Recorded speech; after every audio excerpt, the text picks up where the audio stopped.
Thank you. Operation సింధుపై మన విజయవాడలో ఉన్నాం. విజయవాడ వన్ టౌన్ ప్రాంతంలో ఉన్నాం. ఆపరేషన్ సింధు దాని మీద అభిప్రాయం తీసుకుని మనతో పడుతున్నారు. చెప్పండి, ఆపరేషన్ సింధు దాని మీద సంబంధించి భారతదేశంలోని ముస్లింల మీద కొన్ని వర్గాలు తప్పుడు ప్రచారం అయితే చేస్తున్నాయి. దాని గురించి ఎలా స్పందిస్తారు, ఏం చెప్తారు మీరు?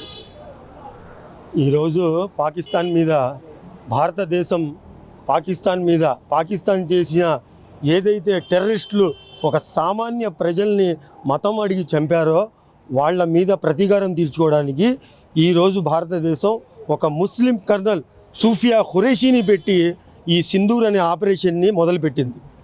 ఎవరో కొంతమంది సోషల్ మీడియాలో ముస్లింలపై ద్వేషపూరిత ప్రచారం చేయడం తప్ప ఈ దేశం కోసం ముస్లింలు ఇప్పుడే కాదు 75 సంవత్సరాల స్వాతంత్రం ముందు కూడా ఎంతోమంది మహానుభావులు, ఎంతోమంది మౌల్వీలు, ముస్లింలు, యువకులు ఈ దేశం స్వాతంత్రం కోసం పోరాడి తమ ప్రాణాలు అర్పించారు.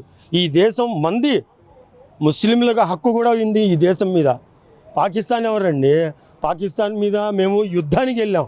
పాకిస్తాన్ని మీరు తుడిచేయండి అని చెప్పాం. ఈరోజు మా మీద వేలెత్తి చూపించేవాళ్ళు ఎవరు? మా దేశభక్తిని శంకించేవాళ్ళు ఎవరండి? ఇప్పుడు ఈ వార్లో ముస్లింలు చావలేదా? కేవలం హిందువులే చచ్చారా? కాదు కదా. ఈ భారతదేశం అంటే అన్ని కులాలు, అన్ని మతాలు ఐకమత్యమే, భిన్నత్వంలో ఏకత్వం భారతదేశం అంటే. ఎందుకు ఈ రకమైన ప్రచారం చేస్తారు? ఏం చెప్తారు మీరు టోటల్గా ఆపరేషన్ సింధూర్ మీద?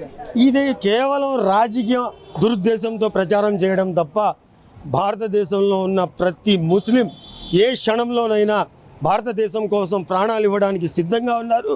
ఈ ప్రచారం చేసే వాళ్ళని వెంటనే ప్రభుత్వం కలగజేసుకొని వీళ్ళని శిక్షించాలని నేను కోరుకుంటున్నాను.